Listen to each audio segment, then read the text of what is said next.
Hello everyone, welcome to my YouTube channel that is Fluent English with Akash. Guys, today in this video we shall be talking about Homer's Iliad from book number 7 to 10. So let us quickly get into book number 7 without any further ado. Alright guys, so what happens in this book, these two people,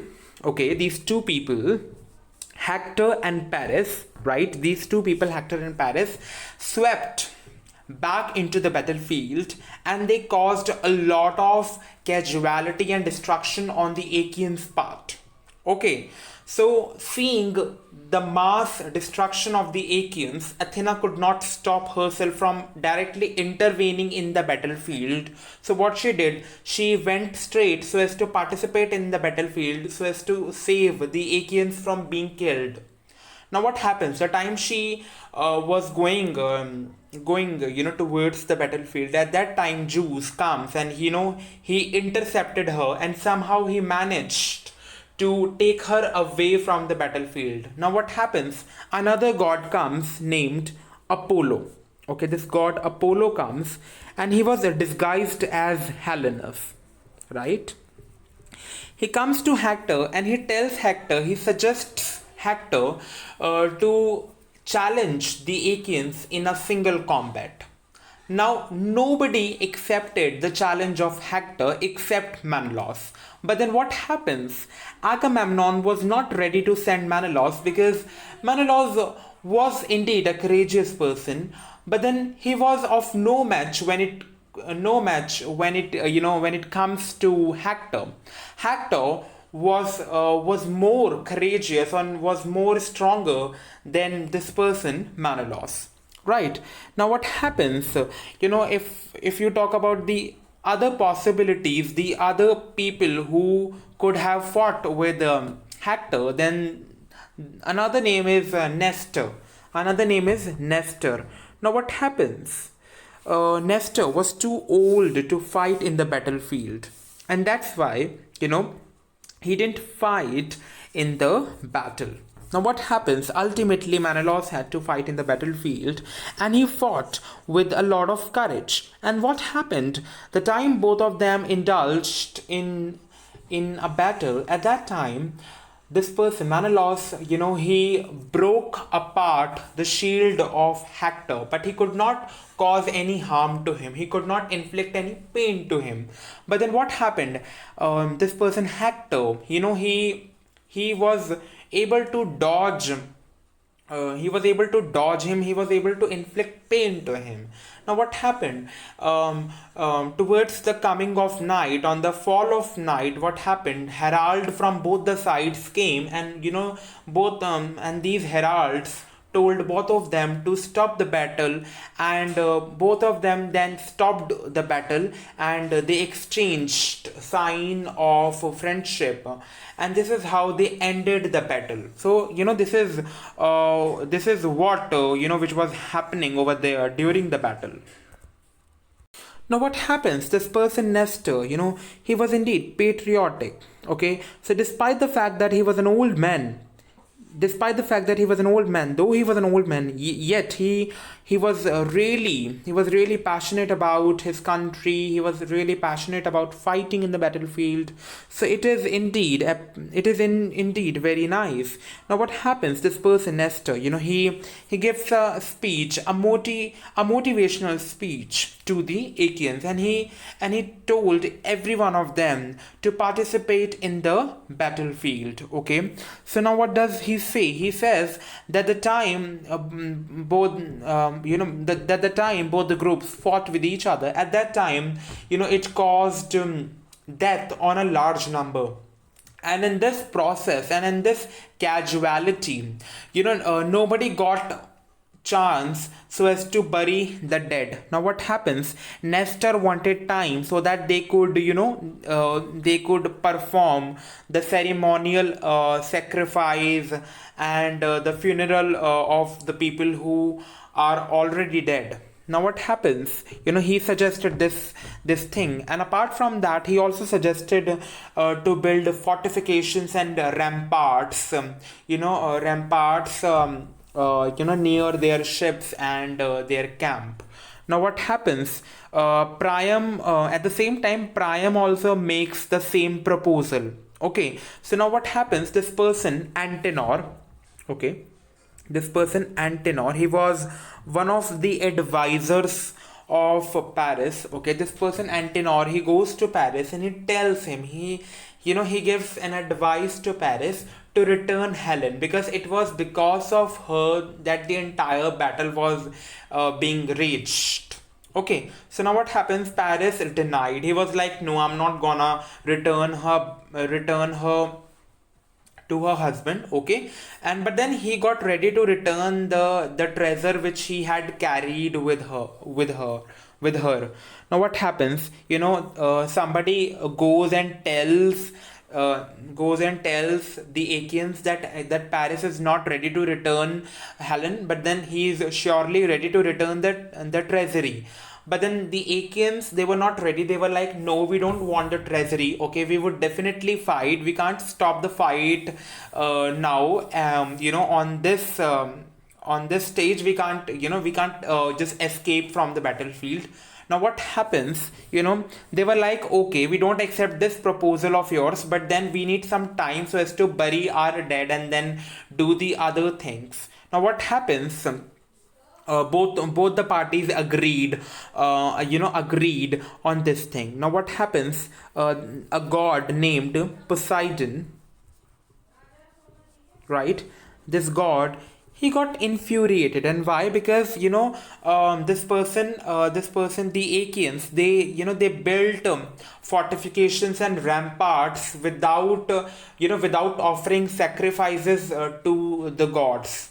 Okay, but then Zeus, he tries to calm down Poseidon, but then he says that these Achaeans would definitely break these fortifications once the war would end. Okay, so this is how the entire scenario, the entire story was moving. Okay, so I hope this much is clear to all of you. Okay, now let us see what happens next.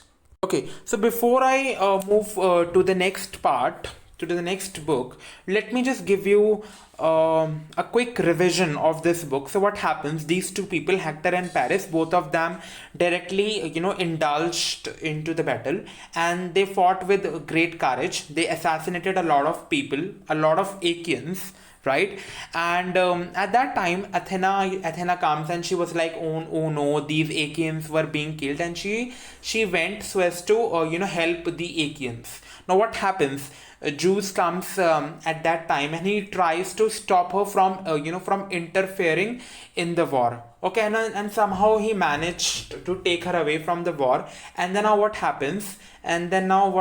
Apollo comes in the guise of Helenus, and he tells Hector to challenge the Achaeans in a single combat. And at that time, Menelaus comes forward, and then he fought a brief war with Hector. And in that battle, no result came out, because ultimately, during the occasion of nightfall, the battle was called off. Okay, and nobody won the duel.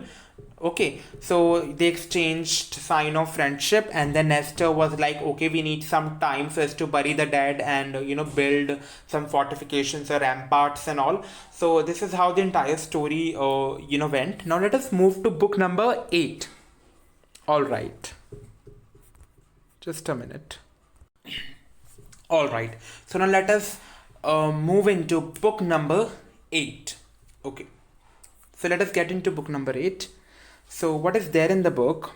So now what happens? This god, Zeus, okay, he goes to Mount Ada near Troy, and over there he does a prophecy. Okay, he does a reality check. So what does he see? He weighs the fate of both the groups, and after weighing, what does he find? He finds the fate of the Trojans more proficient than the fate of the Achaeans. And Zeus tells each and every god and goddesses to stop intervening in the battlefield, and if anyone would disobey him, then he would punish that god or goddess. Right? So now what happens? Zeus goes and he throws, okay? He showers thunder and lightning on the Achaeans, and these Achaeans were gripped under a lot of terror. Okay, so now what happens? This person, Nestor, he was gripped by a lot of Trojans around him. Okay, and then what happened? He was about to be killed. He was about to be killed, about to be hit by the Trojans. At that time, Diomedes comes and and saves him. Okay, so Diomedes, what does he do? He tries to kill Hector, but then he could not kill him, and he was only able to kill the person who was leading the chariot of Hector. Okay, and seeing this thing, Zeus sends lightning upon Diomedes, and somehow he was able to escape from there. And this is how, with the support of Zeus, these Trojans were winning. These Trojans were getting, were emerging victorious over the Achaeans.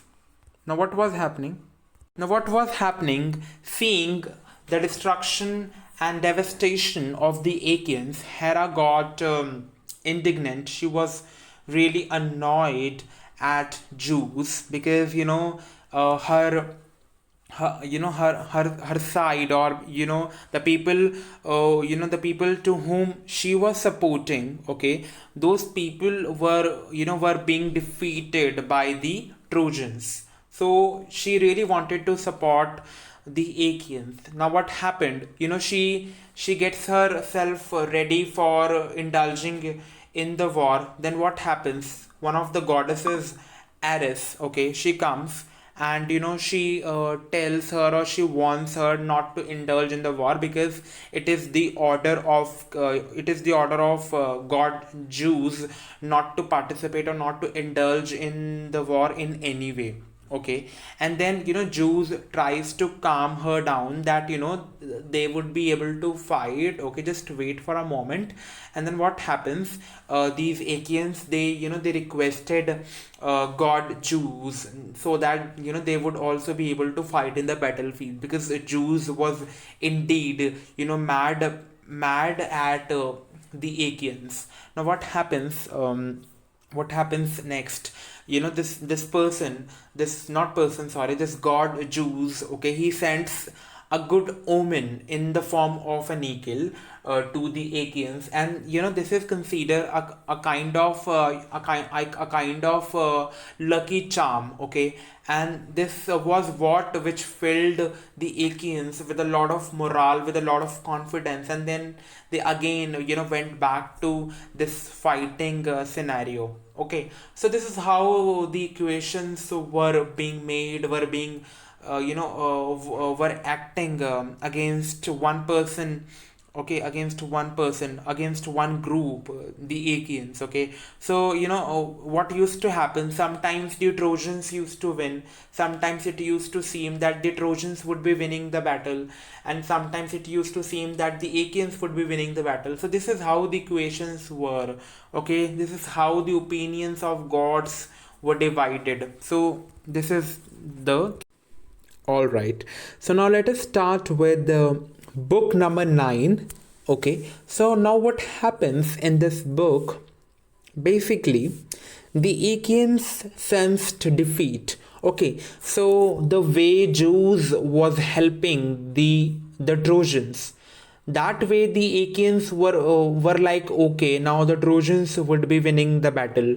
They felt very plightful, because the god Zeus was completely favoring the Trojans, and this was why they were feeling really plightful.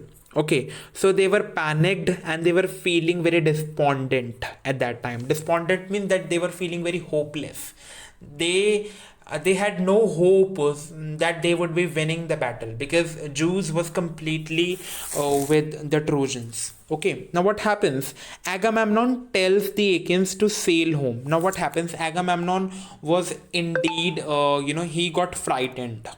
He got frightened to such an extent that he himself told his soldiers, his group members, to sail home, okay, and just escape from the war, and he would also be doing the same thing. Okay, and seeing this escapism, seeing this cowardliness of Agamemnon, Diomedes got exasperated. He got annoyed at Agamemnon, because he was the leader, and he was, he himself was, was lowering the morale of his soldiers. Okay, so now what happens? Diomedes was, he was firm in his resolve that no matter who would fight and who would not, but he would definitely be fighting in the battlefield. Okay, he won't be escaping the battle. He won't be escaping from the battle like a coward, right? So now what happens? Diomedes, he rises up and he criticizes Agamemnon, and he tells everyone that, if you people want to sail home, then you can, but I won't be escaping like this. Okay, I would be fighting. I would be behaving very courageously, right? So now what happens? Nestor also agrees with Diomedes, and he tells or he suggests Agamemnon to make peace with Achilles. Okay. Now just remember how things were happening. The time Achilles was insulted by Agamemnon, at that time Achilles, he pledged. What did he pledge? He pledged that he would not be, indulging in the war in any way. Okay, he would rather be enjoying, or he would rather be sitting alone somewhere, but he would not be indulging in the war. So this was the decision of Achilles. Now what happens?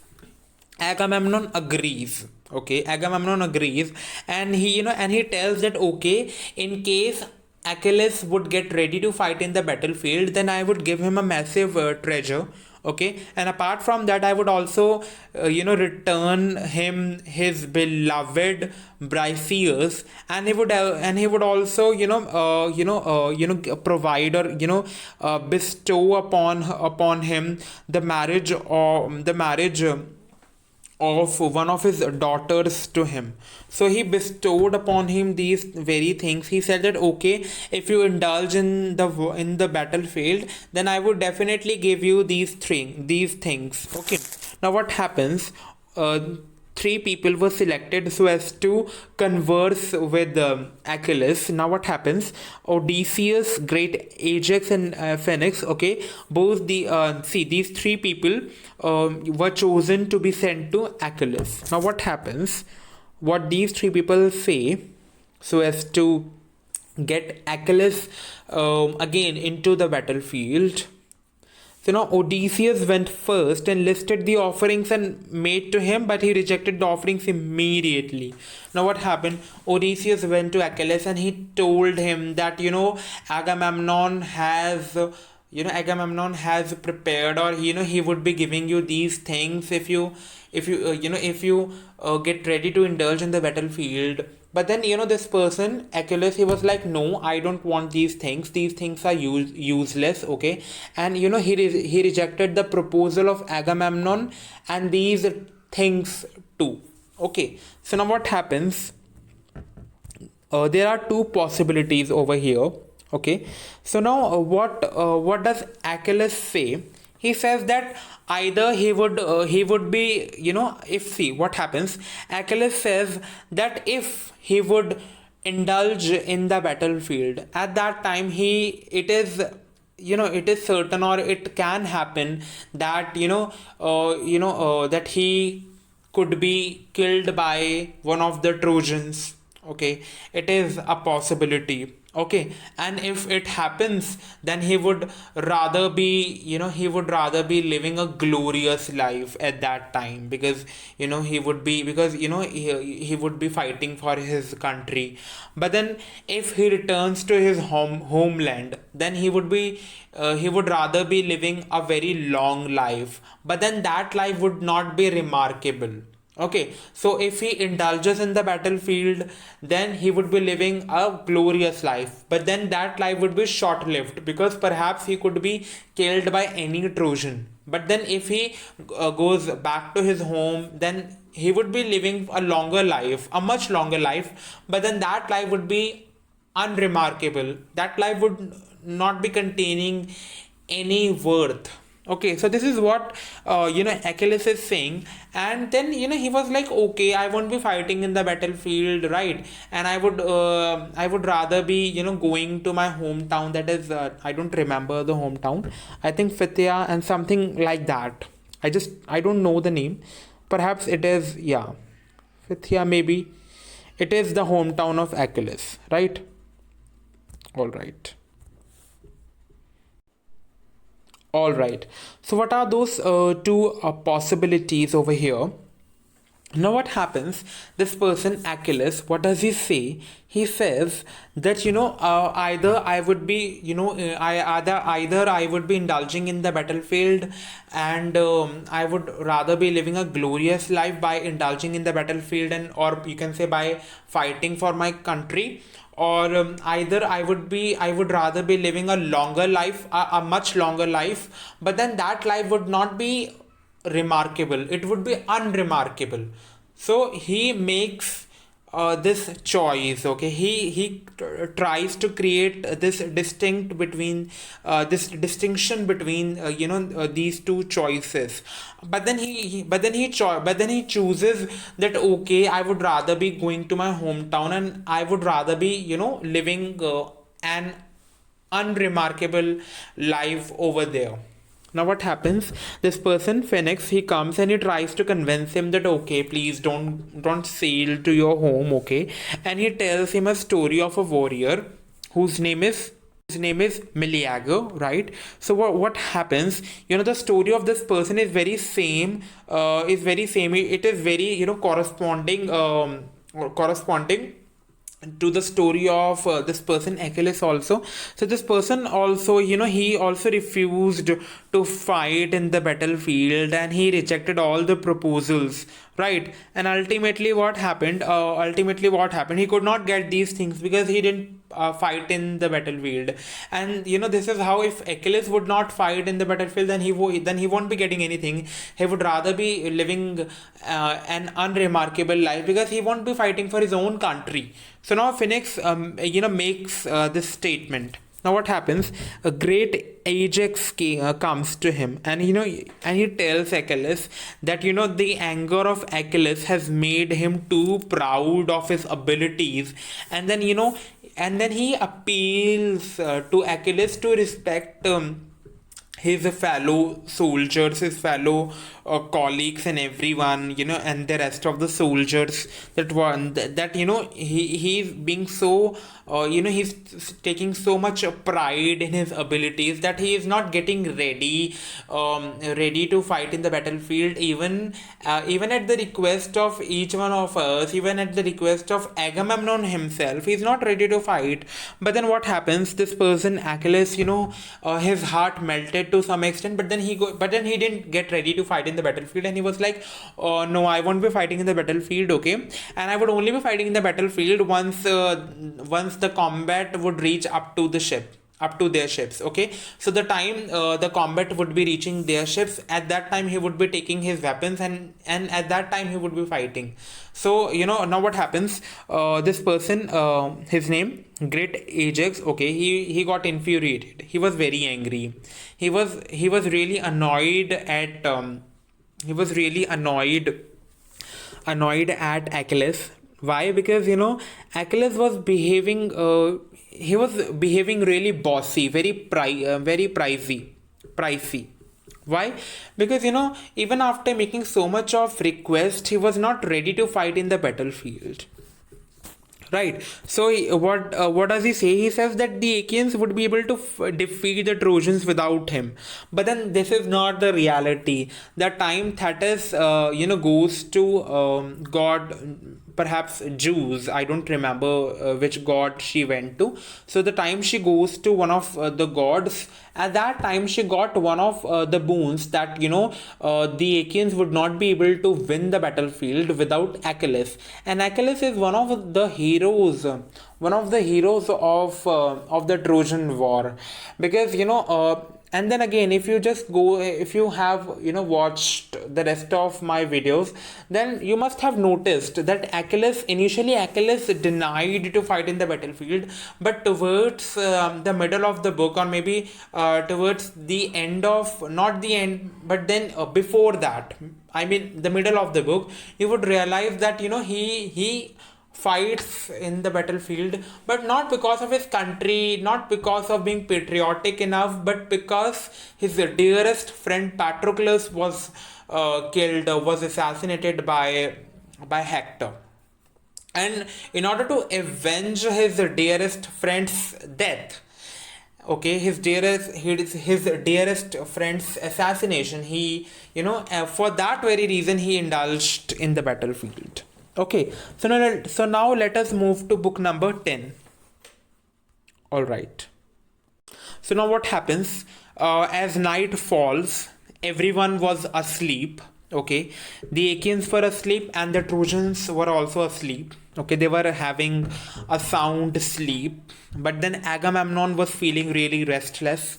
Okay, and Agamemnon was feeling really restless, and he seeks out Nestor, and they planned something really terrific, and Menelaus also joins them, and the same plan was also made by the Trojans. Okay, this is over here, it is clearly written the same. Meanwhile, the Trojans also made the same plan. Okay, so both the groups made a plan, and what was that? It was to infiltrate the Trojan lines. Okay, so the Trojans would be infiltrating the Achaeans camp, and the Achaeans would be infiltrating the Trojans camp. Okay, so both these groups would be infiltrating the camps of each other. Okay, so the same line of thought came to the mind of both the groups. Okay, so now what happens? In order to infiltrate the Trojan lines, these two people, Diomedes and Odysseus, okay, they took their arms and they prepared themselves so as to fight, so as to infiltrate in the Trojan camp. Now what happens? Athena sends the men a lucky bird sign. So now if you have watched my videos, then you must have noticed that I have been saying that in order to send a lucky charm, these gods are sending a kind of bird. Sometimes they are sending eagle, sometimes they are sending a bird, so it is considered a lucky charm. Okay, so now Athena sends a lucky charm, right? Meanwhile, the Trojans were also planning to infiltrate the Achaeans camp. Now, what happens? For that purpose, they sent a person named Dolan. Okay, and Dolan was baited, and he was given a bait. And what was that? He was given a bait that the time they would be winning the war. At that time, So now what happens? This person Dolan. Okay, he was given a bait that if you would infiltrate the Achaeans camp, so as to get some additional knowledge, so as to get the information that what these Achaeans are planning, so as to defeat the Trojans and vice versa. Now what happens? This person Dolan, he was sprung upon by Diomedes and Odysseus. Okay, both these person were, hid themselves behind the dead bodies. Okay, which were lying on the ground. So Dolan was caught by these two people, and then the Thracian camp was also infiltrated by both these two people, Diomedes and Odysseus, and they killed so many Trojan soldiers. Okay, And now, these two people wanted to kill more and more Trojans, but then Athena alerted both of them, and she was like, no, it is time to go back to your camp. And then both of them went back to their camps. And this is how these two men washed themselves, and then they had a drink in the name of Athena. So this is how these two people, in this book we saw that this is how these two people, Diomedes and Odysseus, infiltrated the Achaean camp, and the Trojans also planned the same, but then ultimately what happens, things backfired on them, and these two people killed a lot of Trojans, and this is how they praised Athena, one of the goddesses, right? So this brings me to the end of this video. Thanks for watching this video. All right, and then subscribe, like, and comment. Right. Bye.